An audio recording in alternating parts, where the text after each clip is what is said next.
Salam sejahtera bersama saya Sharon Raymond dalam Berita Pagi Sabah edisi Selasa 28 Julai 2020. Sabah mencatat 4 kes baharu positif COVID-19 semalam menjadikan jumlah keseluruhan meningkat kepada 389 kes. Menurut Ketua Pengarah Kesihatan Datuk Dr. Nur Hisham Abdullah, 3 kes berkenaan merupakan kes tempatan dikesan menerusi saringan pra-pembedahan, manakala 1 kes import melibatkan warga negara pulang dari Pakistan.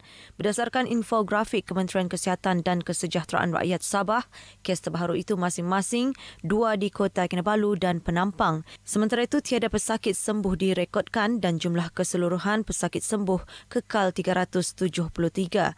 5 daerah mencatat kes aktif iaitu masing-masing 3 kes di Kota Kinabalu dan Penampang dan 1 kes masing-masing di Tawau, Sandakan dan Putatan. Kesemua pesakit dirawat di hospital berpakar di Sabah. Angka korban akibat COVID-19 di negeri ini kekal 7 kes. Pembinaan Pusat Pulih dan Prihatin atau Cure and Care Service Centre CCSC, Agensi Anti Dadah Kebangsaan AADK yang terletak di Keningau akan dipercepat. CCSC khas untuk wanita yang terlibat dengan dadah itu dijangka mula beroperasi sebelum akhir tahun ini. Menurut Ketua Pengarah AADK, Datuk Seri Zulkifli Abdullah, ketika ini penagih terlibat terpaksa dihantar ke Pusat Pemulihan di Bacok, Kelantan atau Tampin Negeri Sembilan. Saya melihat keperluan untuk wanita itu tinggi di Sabah lah. Sebagaimana saya sebut tadi, kita ada tahun ini ada 185 wanita yang diletakkan di bawah pengawasan kerana terlibat dalam penyalahgunaan dadah lah. Jadi mereka ini mungkin memerlukan rawatan yang intensif. Beliau menyatakan demikian kepada media selepas program Sembang Santai Komuniti kawasan berisiko tinggi di Keningau. Dalam pada itu, Datuk Zulkifli turut memohon kepada kerajaan negeri agar mempercepat kelulusan tapak pembinaan Pusat Pemulihan dan Rawatan CCRC di Tawau. Dianggarkan kos pembinaan CCRC tersebut bernilai lebih 100 juta ringgit. Seluruh rakyat di negeri ini diminta mengibarkan jalur gemilang sempena sambutan Bulan Kebangsaan dan Kibar Jalur Gemilang 2020 yang dilancarkan secara rasmi hari ini. Ia sebagai tanda menzahirkan rasa sayang dan cinta kepada negara sekaligus memberi sokongan kepada negara yang kini berjuang memerangi pandemik COVID-19. Timbalan Setiausaha Kerajaan Negeri Mariam Omar Matusen berkata, meskipun sambutan pada kali ini agak berbeza berikutan pematuhan kebiasaan baharu, namun ia dilihat lebih bermakna kerana ia menggambarkan keteguhan semangat seluruh rakyat Malaysia. Beliau berkata demikian dalam sesi temu bual bersama Sabah FM dan rancangan kami bahagian ini di Kompleks Bersepadu Kementerian Komunikasi dan Multimedia Malaysia di Kota Kinabalu. Tambahnya, sambutan bertemakan Malaysia Prihatin ini menggambarkan perpaduan seluruh rakyat tanpa mengira latar belakang dalam membantu kerajaan memerangi COVID-19 dengan mematuhi arahan yang ditetapkan. Manakala kerajaan pula sentiasa prihatin terhadap rakyat sepanjang tempoh berdepan pandemik ini. Majlis pelancaran yang berlangsung di Pusat Konvensyen Antarabangsa Sabah SICC menetapkan hanya 250 orang dibenarkan. Lebih 3,000 penduduk dari 8 buah kampung dalam daerah kecil Suk bakal menikmati kemudahan jalan raya yang lebih baik apabila kerja menaik taraf Jalan Keramat Toyok Ulu Pohon Batu siap. Naik taraf jalan raya sejauh 25.5 km itu melibatkan kos RM130 juta. Perkara itu dinyatakan Menteri Pembangunan Infrastruktur Datuk Peter Anthony ketika ditemui media di Sok, Keningau. Kampung-kampung yang terlibat ialah Kampung Keramatoi Ulu, Bonor, Lumiri, Pagaraan, Binanun, Pohon Batu, Mamagun dan Likowon. Sebab bila angulu, Rolanda itu ika onsoi, ika keluar kai merah Keningau kono kereta supaya konsep lebih cepat sedikitlah.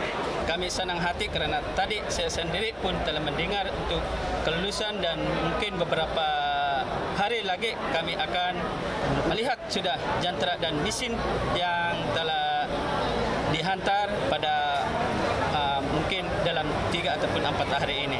Naik taraf jalan raya ini juga akan memberi manfaat kepada murid-murid serta guru di 7 buah sekolah rendah termasuk agensi kerajaan negeri dan persekutuan. UMNO Sabah menawarkan perjanjian baharu kepada rakyat Sabah sebagai antara manifesto pilihan raya akan datang. Ini termasuklah mengembalikan semula wilayah Persekutuan Labuan ke negeri Sabah dan akan dijadikan sebagai daerah tambahan. Pengerusi Perhubungan UMNO Sabah Datuk Seri Bung Mokhtar Radin memberitahu perjanjian lain ialah pengurusan sepenuhnya kerajaan negeri terhadap program pembangunan kerajaan persekutuan yang dilaksana di negeri ini menggunakan peruntukan kerajaan persekutuan.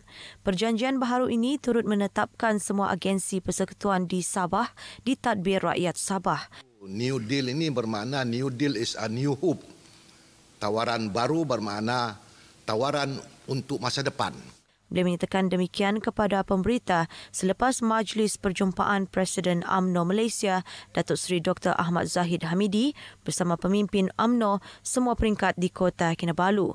Perjumpaan ini antara lain memberi penjelasan mengenai isu semasa dan hala tuju semasa UMNO di samping memperkukuh kedudukan UMNO bagi menghadapi pilihan raya umum akan datang.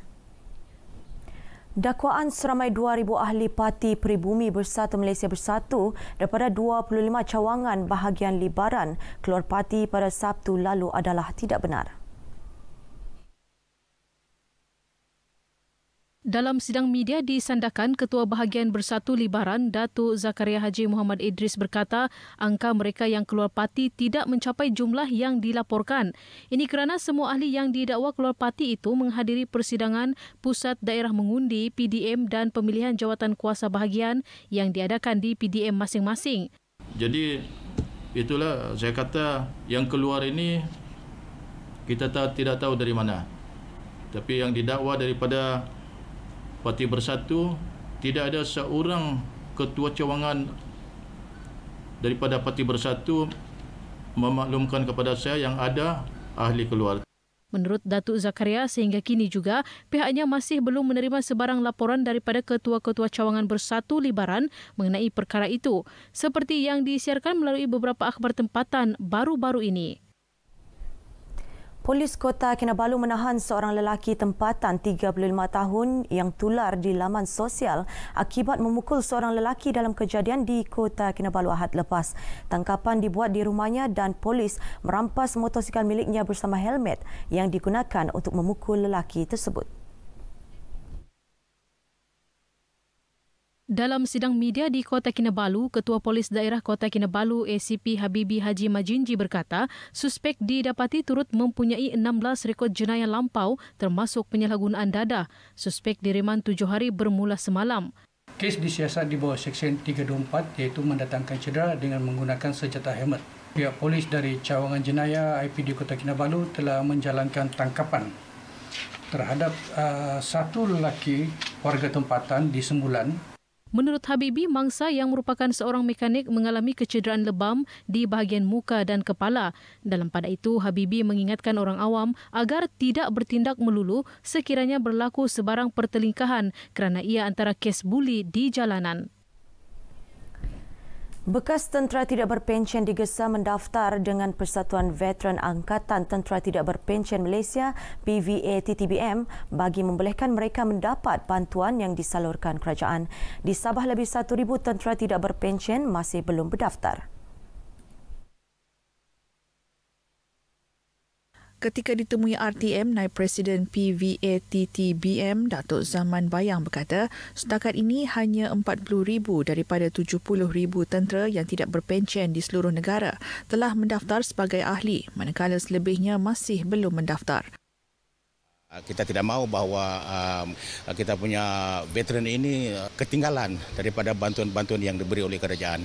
So kita berharap sangatlah supaya mereka ini tampil ke depan dan lapor diri di mana persatuan-persatuan veteran ATM yang ada di negeri Sabah ini supaya mereka boleh dikesan.